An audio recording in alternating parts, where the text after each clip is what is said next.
push in on that plunger to open the switch.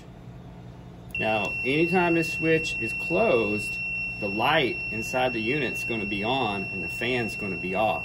So anytime this switch is closed, normally closed, that means that light's going to be on inside the unit and the fan's going to be off. So anytime the switch is pushed in, it's going to be open, which means the light's going to be off and the fan's going to be on. And another thing about the switch is that you have these little tabs, one tab on each side of the switch that holds it in to the sheet metal or the stainless steel. And to get that out, to get one of these switches out, you have to find these little seams in the switch, one on each side, and that tab is equal to the seam. So that's how you locate the tab, is with that seam.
further assistance is needed, feel free to contact Traulsen Technical Service at 1-800-825-8220 between the hours of 7:30 a.m. and 11:30 a.m. Central Time and 12:30 p.m. to 4:30 p.m. Central Time.